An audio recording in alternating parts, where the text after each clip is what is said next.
Hi students, welcome to my channel. समस्त को happy Republic Day 2026 in advance.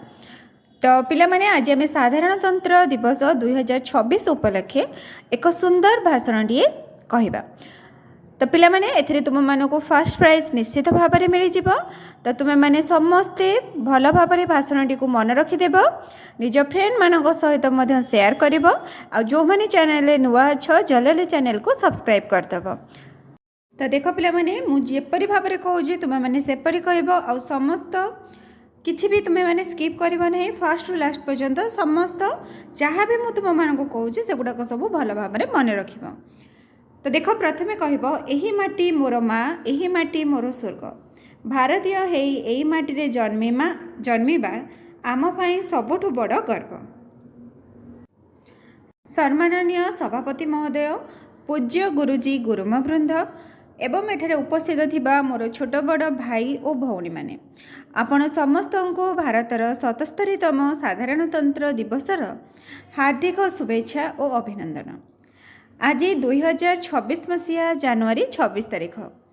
आज दिनटी केवल एक पर्व नुहे, यह हेउछि आम देशर संविधान और गणतंत्रर विजय उत्सव। 1947 मसीह आमे स्वाधीनता पाइथिले मध्य एक श्रृंखलित राष्ट्र गठन पई आमको एक शक्तिशाली नियमावलीर आवश्यकता थिला। बंधुगण, आपण माने जानिले आश्चर्य हेबे, एही विशाल संविधान लेखिबा पई 2 वर्ष 11 मास एवं 18 दिन समय लागिथिला। 1950 मसीहा जनवरी 26 तारिख रे यह संपूर्ण रूपे कार्यकारी हेला एवं भारत विश्वर सर्वबृहत साधारणतंत्र देश भाव मथा टेकी छिड़ा है। यही संविधान निर्माण पछरे जो महापुरुषंकर असीम त्याग और दूरदृष्टि रही से हेउछंती भारत रत्न डॉक्टर भीमराव आंबेडकर। बाबा साहेब कहिथिले, संविधान केवल आईनजीवींकर एक दलील नुहे, यह एक माध्यम जहा द्वारा देशर प्रत्येक नागरिकर जीवनशैली परिवर्तन हो पारिबो। से आमको समानता, स्वाधीनता एवं भातृभावर एपरी एक मंत्र देइछंती जहा आज भी आमको एकता सूत्र रे बांधि रखिछि। आज 2026 मसीह एठारे छिड़ा होई आमे निजको निजे प्रश्न करबाकू हेबो, आम देश पई आमे करूछे कोन। संविधान आमको अधिकार देइछि सत, किंतु सेही अधिकार को निष्ठार सह पालन करिबा आमर कर्तव्य एवं ताहा सेतिकी गुरुत्वपूर्ण मध्य। जड़े छात्र भाव में निष्ठार सह शिक्षा ग्रहण करिबा आमर कर्तव्य। देशर एकता को रक्षा करिबा और परिवेश को स्वच्छ रखिबा आमर कर्तव्य एवं सर्वोपरि जड़े सचोट और सुनागरिक हेबा आमर सबुठारु बड़ धर्म।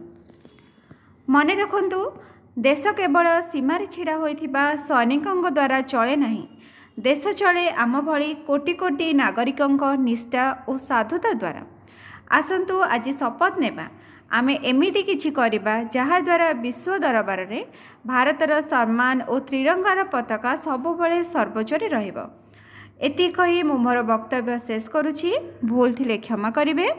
भारत माता की जय। जय हिंद, जय भारत। एतिके पिला माने थिला तुमरो साधारणतंत्र दिवसर भाषण। तो समस्ते पिला माने भल भाव में भाषण टी को मन रखी पूरा प्रांजल भाव में कहब, बड़पाटी करके कहब, जहाद्वारा तुमको फास्ट प्राइज निश्चित भाव में मिल जाव। जदि भिडियोटी भल लगी थाए निश्चित भाव में लाइक करिवो, चैनल को सब्सक्राइब करिवो, आ निज फ्रेंड मानक सहित शेयर करिवो। Thank you.